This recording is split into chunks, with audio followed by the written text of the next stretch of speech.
Guten Abend am Null. Heute begrüßen wir euch mit zwei Hauptthemen am Programm. Fuschumbau und einen neuen Moment am Bommeleer-Dossier.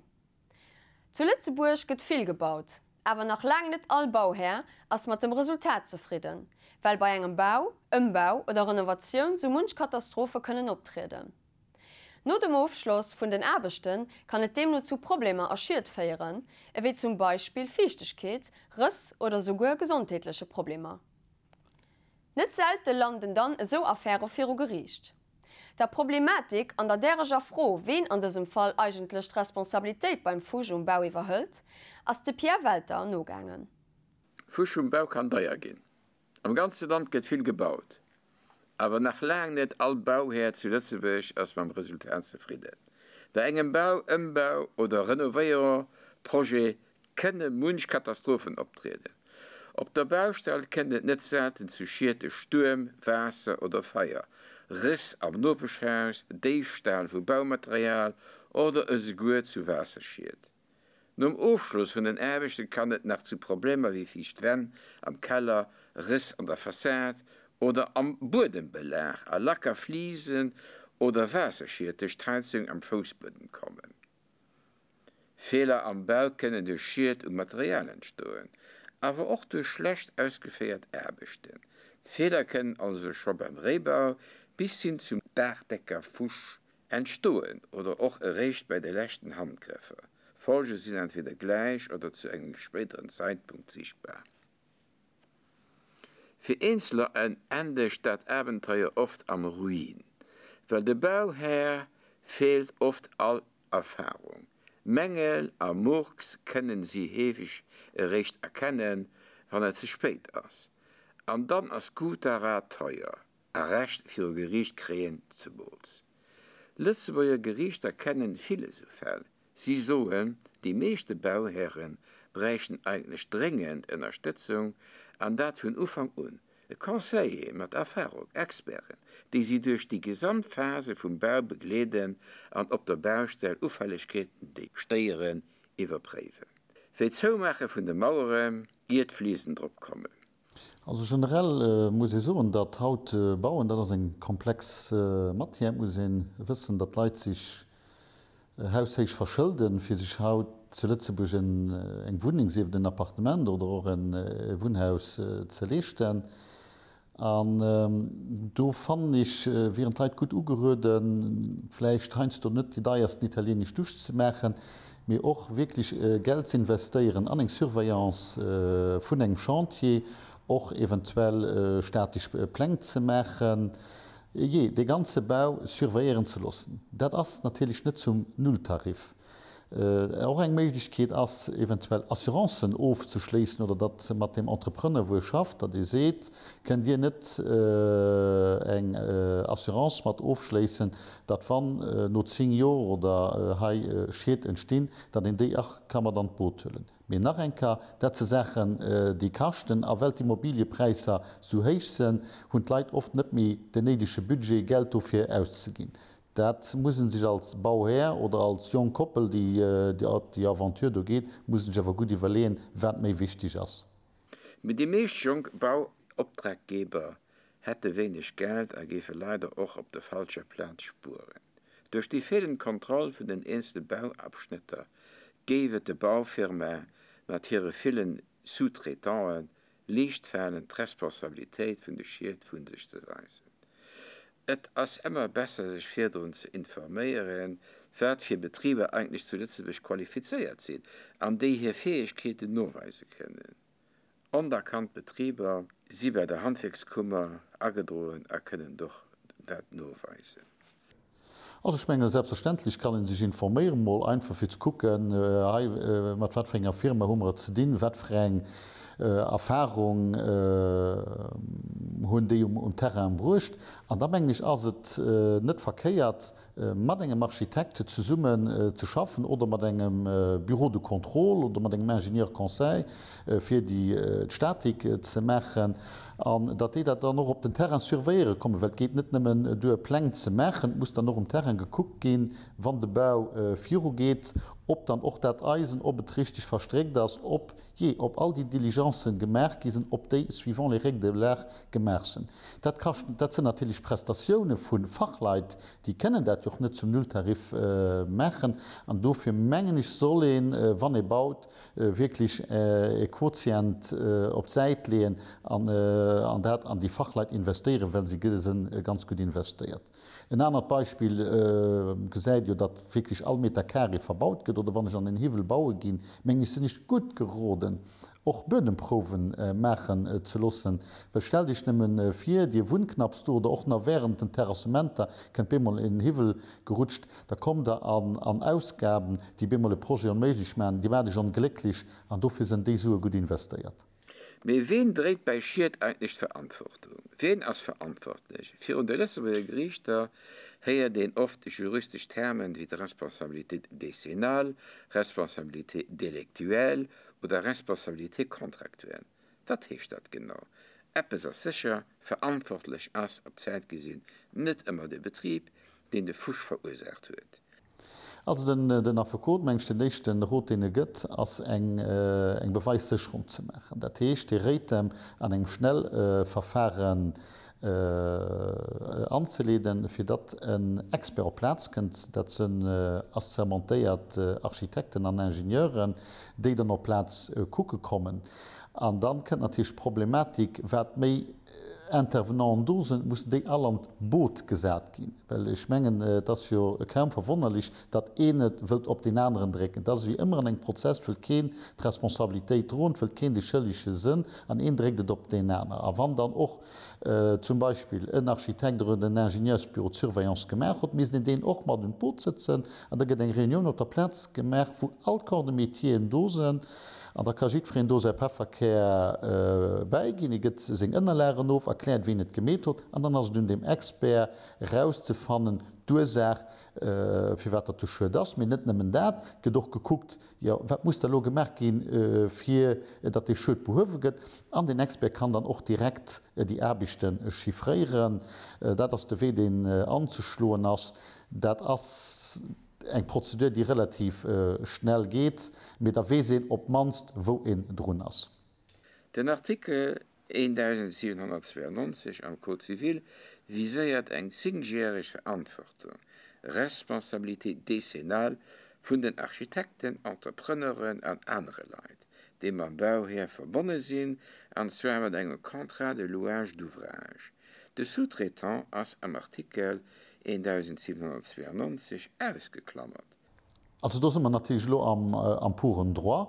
Wann natürlich ein Bauherr ein Haus bauen gelos wird, aber sind bemol, wo man Rezeption gemerkt haben, sind bemol sind 10 Jahre vergangen, bemol getauscht wirklich schimmelig oder Tränen zu da oder das sind extrem Fissuren, die abtauchen. Ja, wenn ich natürlich bemol Ende von den 10 Jahren sind.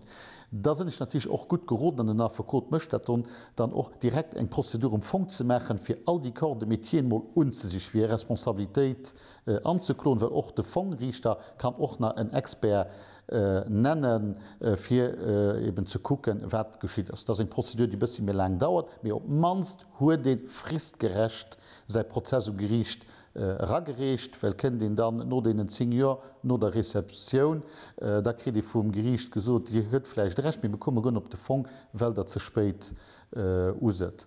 Dat viren die wer die a priori anzulede wären. Ähnlich gesot den Entrepreneur principal mecht en direkte Kontrakt man Klient, man Baumeester. Seg Responsabilitéit as eng verträglich Haftung an deget durch en 10-jährig Garantie aufgedeckt.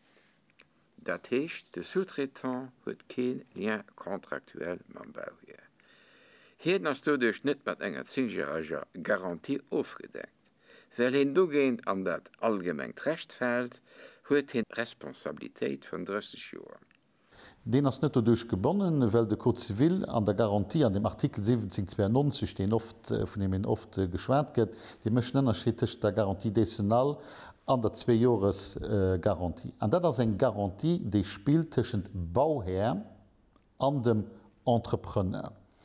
An der Relation beim Sous-Traitant as et jo ernstcht. Do hummer jo eng Relation vun engem Entrepreneur, den Appppes delegéiert, an do hummer eng Relation tcht zween Entrepreneuren kann en soen, an dat ass de grossen Nënnerscheet, well an dem échte Fall an der Hauptrelation als d' Relation tech de Bauherr an engem Kommersant, engem Entrepreneur.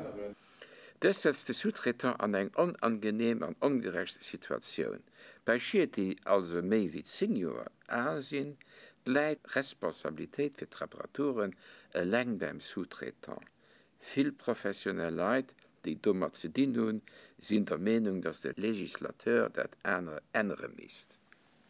Dat kann en so gesinn zun an ausländische Gesetzgebungen, wo dat geändert gin ass, wie dofir bereicht et effektiv eng Legislativmodifizierung vun eisen Texter, so wie se de moment geschriwe sinn, as op jedenfalls fir de Sous-Traitant eng aner Responsabilitéit och vun den Deleen, die spielt wie dat dann tschen de Bauherr an dem Entrepreneur ass. Muss ich noch wëssen, dat an sech dat Verhältnis tschen dem Entrepreneur an dem Sous-Traitant do ass den Bauherr as an sech eng dritt Person, an dat erklärt och dat Gericht an das bis op Cour de Cassation gang, dat sie soen do ass ke vertraglicht Verhältnis, also kann den deliktuelle Plan usichen an dosen Teleen ernstcht. Wir sind also fir dat enke einfach zu erklären, wir sind do net vertragliche Plan. Das ke vertraglicht Verhältnis an do se Cour de Cassation als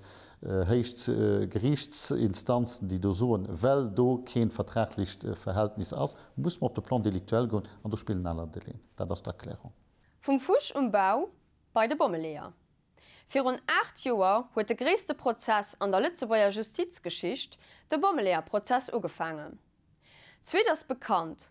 2014 gouf der Prozess no 177 Prozessdeeg gestoppt, weil Ningzeien sich so verschwert hätten, dass sie dorop sinn vom Untersuchungsrichter als potenziell Täter, Komplizen respektiv Matwisser beschuldigt goufen. Zter hier als eng langwierig juristisch Prozedur am Gangen, der irgendwann zu engem neue Prozess dürft feieren. Dabei steht weiter froh am Raum, ob es sich bei den 20 Attentäter ausschließlich eng Rang Litzebauer Affaire gedreht wird oder ob auch ausländische Kräfte mitgemischt tun, an dat Matzen am Kalle Krieg. Dem Null leiien elo Schriftstecker fir, die vom niederländische Geheimdienst verfasst goufen, erweisen, dass dis gut iwwer Bombenattentäter zu Lützeburg informiert waren. Eng Enquete vu Marc Thomas a Finn Overdick. Op enger Online-Plattform an den Niederlande, der Argus-Stiftung, gëtt sich ënner dem Begriff Parapolitik mat der Forschung a Veröffentlichung vu politische, wirtschaftliche, religiösen a sozialen Machtstrukturen beschäftigt. Doranner stees den op interessant ënnerlären vun Norrichtendenkster, an dee viel iwwer Lützeburg an ze Summenerbicht am Benelux-Raum Reets geht, getarnt als Maxi-Raum. Zwischen 1972 und 2000 goufen an den Niederlanden de sogenannten CRI, den Zentrale Recherche Informatiedienst. Schwerpunkt von diesem Informationsdienst war terroristischen und politischen Aktivismus, Zeitschutz, Koordinierung und Durchführung von politischen Infiltrationen. Den CRI hat dabei ein eigenes Beobachtungsteam, für mal so zu nennen. Wen es Dokumente aus dem Jahr 1985, dem Bombenjahr, herauslesen kann, war CRI auch apart und de Bombenattentäter zu Lützeburg interessiert an extrem gut informiert.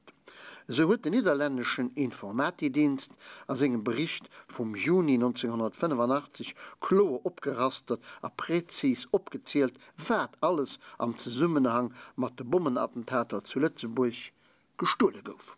Dabei ging ändert der Bezeichnung Luxemburgs Terrorismus, Diebstahl, Sprengstoffen in Luxemburg, Dabrich an Stegrove genannt, a präzis all Objekte abgezählt, die die Bommeleer geklaut, a später Deelweis bei den Attentätern angesagt haben. Dabei fällt ein interessanten Detail auf, nämlich den, dass beim Abbruch an Karriere zu Heerlem, anfangs 1985, laut CRI, Luxit 435 gestohlen gouf. Beim Abbruch an den Stehbruch zu Irnzen, CRI hat irrtümlicherweise seine Birche geschrieben, war Luxit FB85 am Spiel. Zu Altwies gouf Luxit S180 geklaut. Weltheeschen 3 verschiedene Sorte Luxit waren am Einsatz. Erstaunlich, dass Niederländer des Detailer wussten. Detailer, iwwer de den demoligen Untersuchungsrichter Prosper Klein nëmmen dreeme konnte.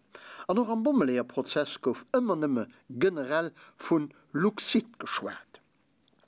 An engem anderen CI-Bildner vom Juni 1985 ginn noch d'Attentat vom Staffelter vom April 85 an dat vom Schlevenhaf vom Mai 85 auch präzis genannt. Mam Datum vom 12. Dezember 1985 no 18 Attentater kommen dann Niederländer zu enger extrem wichtiger Konklusion. Zitat, iwwer se der Plötzebäisch: Die rezent Bombenattentate Flughafen aber beim Treffen von den europäischen Staats- und Regierungschefen machen Schluss mit der Theorie, dass die Attentatserie zu Lützenburg keinen politischen Hintergrund hat. Anhand von diesen und anderen Abzeichnungen vom CAI stellt sich die Kardinal froh, von wem hatten Niederländer so sehr also präzis an der kurzer Zeitfenster 1985 all die Informationen über die Lützenburger Bombenattentate. Geht ihn also davon heraus, dass das Untersuchungsgericht im Gange gouf, die Gendarmerie spitzt alles für sich behalten an Konklusionen am Tierrang verstaunt hat, dann ist der Weg nicht weit bei der Lützenburger Geheimdienst. Dass den demoligen Srel-Chef Charles Hoffmann bei den westlichen Geheimdiensten an der Intelligence Community an einer Art Bringschuld gestanden wird, liegt auf der Hand. Schließlich stand zwischen 1984 und 1986 der Lützenburger Geheimdienst solid unter Druck, weil die 20 offiziell unabgeklärten Bombenattentate solid System gerüsselt haben. Analysiere den an diesem Zusammenhang die niederländischen CAI-Dokumente a freier geheim NATO-Pabeieren, da Kritis von den Affokoten von den ugekloten Mark Scheer a Jos Filmes neue Reckewandt. Thies, dass der Lützenburger Geheimdienst schon frei het misse wissen, wen Bummeleer waren.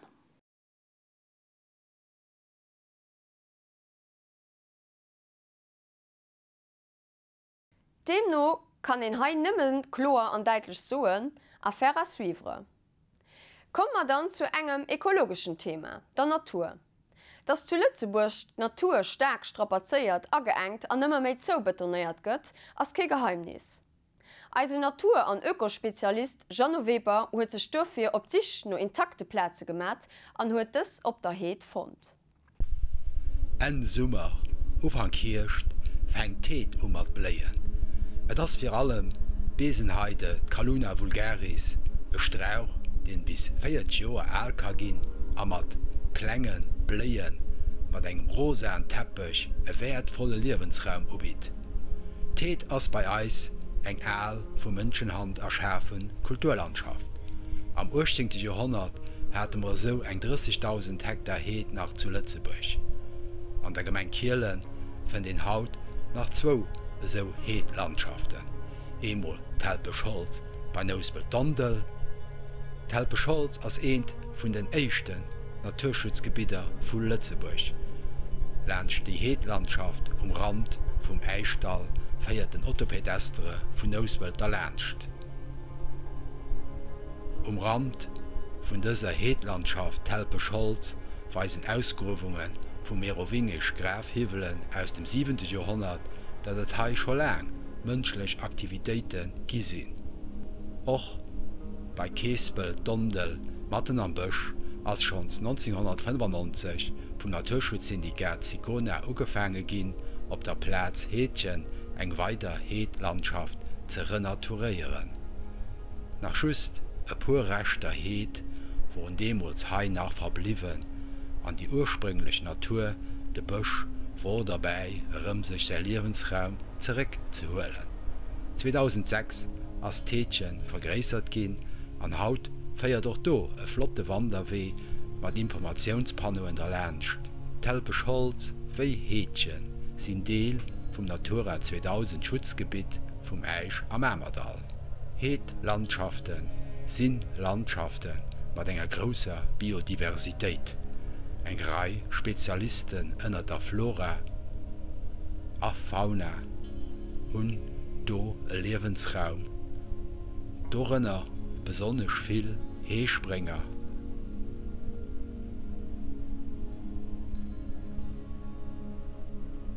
Spannen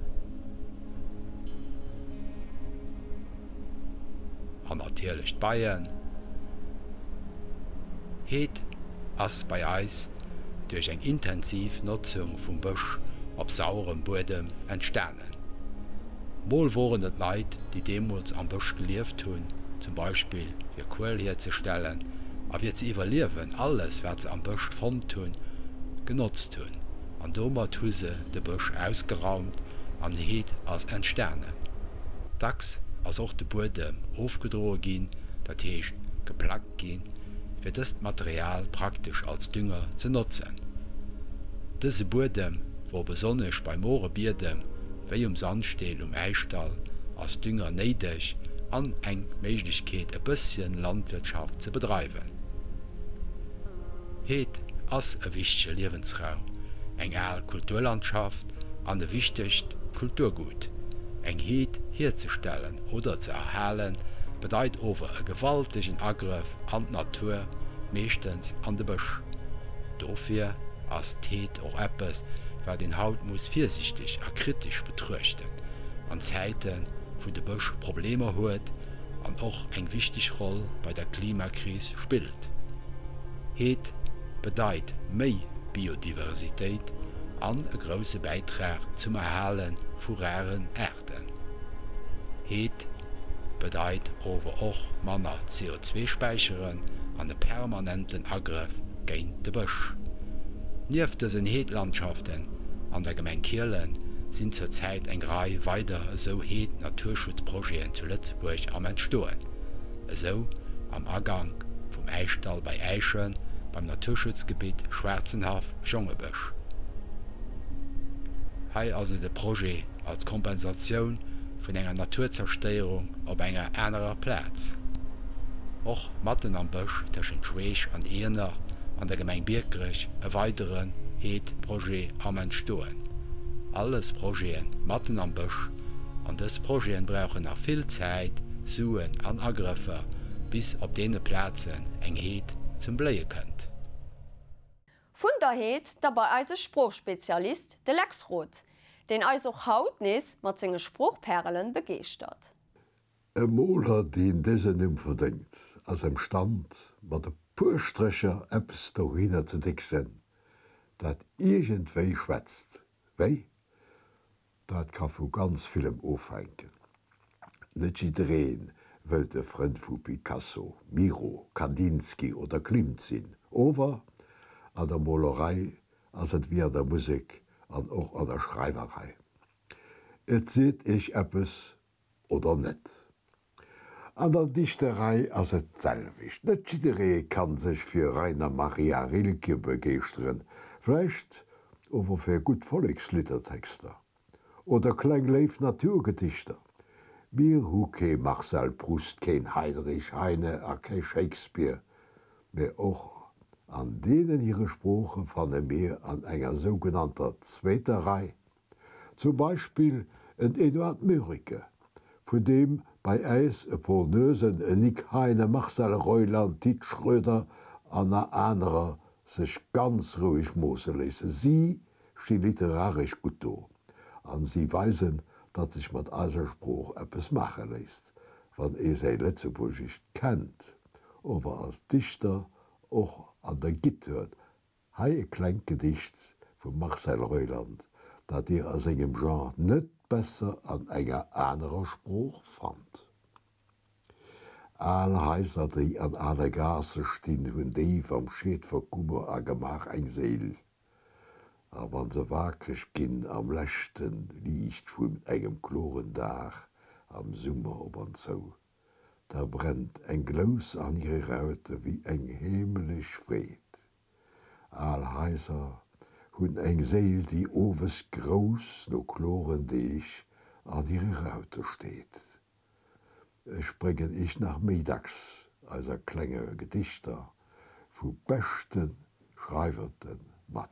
A fir wat net och Bilder vu gute Moler, déi jo och op hier manéier Dichter sinn.